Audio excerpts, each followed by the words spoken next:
What a win. What a win. Eberechi Eze, the hat-trick hero, as Arsenal slap Tottenham 4-1. 4-1 at home. I was confident. I was always confident. Did I think it would be a beating like that? Not really. And I'll be honest, Eze getting a hat-trick as well, it just puts the icing on the cake as we extend our lead at the top of the table. And I don't want to say it, but we're winning the league. We're winning the league. I've never been more convinced. This is the moment now where I believe we're winning the league. Man City losing yesterday to Newcastle, Liverpool losing yesterday to Nottingham Forest. I mean, we'll get onto all of that, but let's get into the game. Before I get onto today's game, make sure to like, subscribe to the channel, turn on your notifications as I'm posting weekly content. I'm on other platforms as well, so look out for that. But forget all of that. Let's get into the game. Arsenal beat Tottenham 4-1 at home at the Emirates Stadium, and it was a convincing win. The one goal Tottenham scored doesn't really tell the story. It actually puts a bit of a slight on the result, but we'll move past it. I know we're all clean sheet hungry, us Arsenal fans at the minute, but we'll start with the goal. The first goal, Leandro Trossard. One of my videos after, well, my video after we drew with Sunderland was an apology to Trossard, as he pretty much saved us that game, rescued us something as we were losing. But Trossard scores again, linking up with Mikel Merino, who was played in the 9 with Victor Gyökeres still out, Gabriel Jesus not quite ready, Kai Havertz still injured, and Merino sets up Trossard. A great run, false 9, that almost how Barcelona would play, where they'd have a striker dropping into the midfield, the wingers would run inside. Merino just plays a nice little dink in behind for Leandro Trossard, who takes a touch. It was a little bit awkward, but he made sure he finished his dinner. Quality goal, quality way to get Arsenal on the way to victory and to winning the game. And then the Eberechi Eze show kicked off. Sorry, I'm just loading up the stats, but the Eberechi Eze show kicks off moments after Trossard puts us 1-0 up. Eze doubles our lead, makes it 2-0. A very nice finish. It took a little bit of a deflection, but I think it was going in anyway. Whizzed past the Vicario and goal. What a finish, 1-0. And I'm thinking Eze scoring against Tottenham. When you think about it, it was all but written, wasn't it? It was in the stars. I mean, Eze, you know the song that goes with Eze signing, let it all work out. And today, that work finally paid off for Eze as he gets his first Arsenal hat-trick. His second goal, let's get into that. Left foot finish. I mean, Eze, the thing with Eberechi Eze is, and I've seen a few content creators, Arsenal fans saying that we're yet to see the best of Eze. And this is sort of why I think people were saying that, where they were saying Eze's still loading. He's still getting up to speed with being in the team. That second goal for me, Eze takes one touch. Timber, plays it to him. Eze takes one touch onto his left foot, calmly plays it. 2-touch finish, goal, bang. That is what Eze is capable of. He's a match winner. He is the sort of player that can score 1 goal, 2 goals, get an assist. Today it was all goals, but that second goal, it was so easy for him. Pardon the pun. He made it look so easy. He's literally just placed every goal was very similar. Even the first, it was a bit of power, but he hits it true. When he hits it, it's as if he knows it's going in. So great second goal. And then his hat-trick. His hat-trick comes from a little bit of a counter-attack. Trossard gets him the ball, and he just finishes right foot, bottom corner. Great finish, similar to his second goal, but just the opposite foot. I mean, Eze getting a hat-trick today, it's the stuff of dreams for him. It's the stuff of dreams for Arsenal fans. I mean, especially with how Liverpool and Man City played yesterday. For us to then thrash Tottenham 4-1's one thing, but for your star summer signing Eze, who of course rejected Tottenham to join us, I mean, it's just incredible, isn't it? It is just incredible. Football scripts are just amazing sometimes. And watching the goals back here, even his first goal, Eze dances through 2 players, slaps it in. And you can just see in his celebration, man. What a celebration. His second goal here, I'm watching, as I said, a left foot just wraps it into that far corner. Second goal, you're thinking, surely he ain't going to get the hat-trick. Surely. And then the hat-trick comes, Trossard cutting it across on the counter-attack. And that's what Eze's capable of. 2-touch finishes are so important in and around the box. It's something Martin Odegaard has received criticism for not doing as much. In the 22-23 season, Odegaard scored 15 goals. But since then, we've not really seen him hit the heights that he hit that year. And I think with Eze, what he can offer us in that position is goals. Okay, we can't do this video without touching on that Richarlison goal. A little mistake from Zubimendi. It happens. Maybe the boys got a bit too comfortable, a bit relaxed. Zubimendi gives the ball away. Richarlison lobs Raya. Not the first time Raya's been lobbed from a long-range shot. So, yeah, that was a bit disappointing to see. But we move past that. We can get over that. Now, yeah, what a win. What a win. I'm not really sure what else I can say on the game. But what I can talk about is the league table. Now, this week we have Bayern Munich at home and then we go away to Chelsea. I'm not going to talk about Bayern Munich. I'm going to talk about the Chelsea game, though. Chelsea is 6 points behind us, and I've been on various platforms. Shout out Footy Judge Mo. I will be on there tonight at 10 p.m, so come join me over there.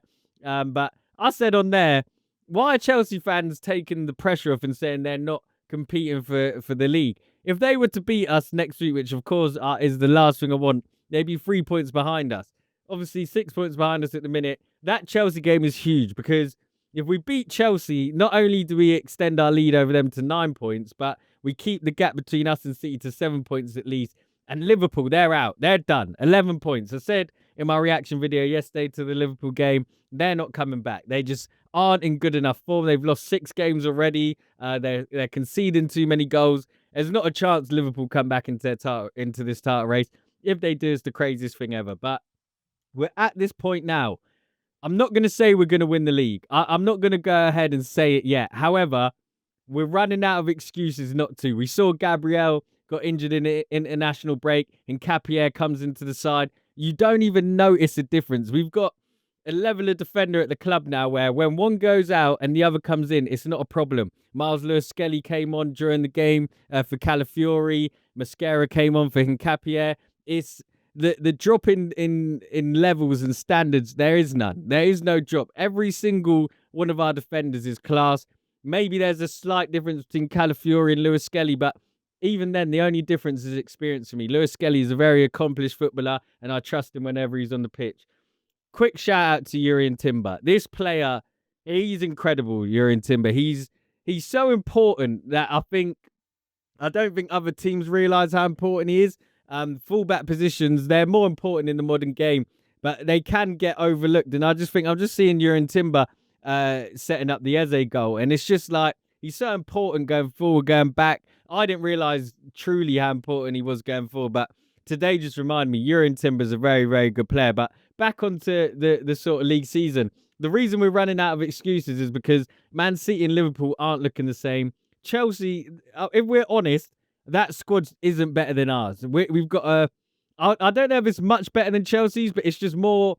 We've got more years together in terms of the players. I think the manager's a bit more comfortable than Maresca. So I really just think we've got no excuse but to win the league now.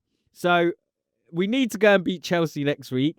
And it's funny, shouts out my boy Luke Henry. He always says, you can say that every week. Every week, you can say the next game's winner is a must win. And he's right, because every time you play football, especially in the Premier League, if you don't win, you're going to get closed in upon. It's happened to Liverpool. They started the season well. They've had a bad run of form, and now they find themselves in 11th. I mean, Man United and Everton are still to play tomorrow. If Everton were to win, then Liverpool drop even lower down the table. So in this league, I guess every game is a must-win game when you think about it. But I think if you go away to Stamford Bridge and you leave with 3 points, you really you put a mark on the other teams in the league, and you let them know, look, this Arsenal team's serious. Big opportunity for Mikel Arteta's team this week. Bayern Munich in the Champions League, Chelsea. Go win those 2 games. Go show everyone we're serious. Everyone knows we're a good team, but how serious are we? Can we go and win this league and then maybe challenge for the Champions League? Like, let's really have a good season. I want us to win it all, man. Of course I want us to win it all, but when I look at this team, especially with the injuries we still have, no Gyökeres today, no Odegaard, no Havertz, no Jesus, Madueke come off the bench, Martinelli was on the bench. Like, we've got so much talent. Gabriel still injured, Ben White not up to full fitness. There's so much talent in this team, man, and there's such a good squad. I'm only excited to see what could happen. So yeah, really, really good day. Great weekend. I feel a bit sorry for Liverpool fans because I don't think anyone expected Liverpool to be this bad. And I've done a video yesterday suggesting could they become the worst Premier League champions to defend their title. And I think they're getting to a point where they do need to turn it around quick. Man City, Yeah, as I said, they've got Erling Haaland, but Erling Haaland was neutralised yesterday. Newcastle didn't really let him get a lot of chances. To be fair, he did miss a few sitters, but if Haaland doesn't turn up and he doesn't score, I think you can beat Man City. I think Erling Haaland can almost kill the spirit of teams. I think when Haaland scores against you, you almost get a bit scared to even give him any room again. Haaland's the sort of player that when he scores, it's so emphatic that it almost hurts. And he didn't score yesterday, and I think Newcastle sort of grew in confidence of closing Haaland out. So look, Villa. I'm just looking at the league table here. Villa in fourth with 21 points. Palace on 20. I don't think we're gonna have to worry about them. That goes without saying. But I do think it's important we beat Chelsea next week because they are 6 points behind us. I don't care what anyone says. This is Premier League football. We've seen weirder and stranger things happen. I'm not writing Chelsea off. We have to go there and win. If we don't win, just don't lose. You cannot lose. You can't beat your North London rivals 4-1 and then go and lose to Chelsea. So let's see what happens. But I don't really think there's anything else left to say other than let it all work out. Woohoo! Eze Hattie on Tottenham's heads. Listen, this is it the best North London derby performance ever? I mean, Thierry Henry's on screen now, so I'm not going to go out and say it is, but it's got to be up there. Hat trick in your first ever North London derby. I mean, there's levels to this. So listen, Eberechi Eze, thank you. Tottenham, thank you once again for letting us have the 3 points. I mean, you didn't really let us. We just took them off you. And yeah, Newcastle, thank you. Nottingham Forest, thank you for taking the 3 points of our title rivals. And it's looking good. But what a weekend to come back from the international break. As I said, I will be on Footy Judge Mo's channel at 10 p.m. tonight. So make sure you come over there, catch me there. But that's it from me. Drop a like, subscribe to the channel, turn on your notification bell so you know when I drop a video. I'm about 10 subs off of 500 subscribers. So if you're watching this and you're not subscribed, just hit the subscribe button. It doesn't hurt. It costs you nothing and it means a lot. So yeah, that's it from me. I'll see you next time. Peace.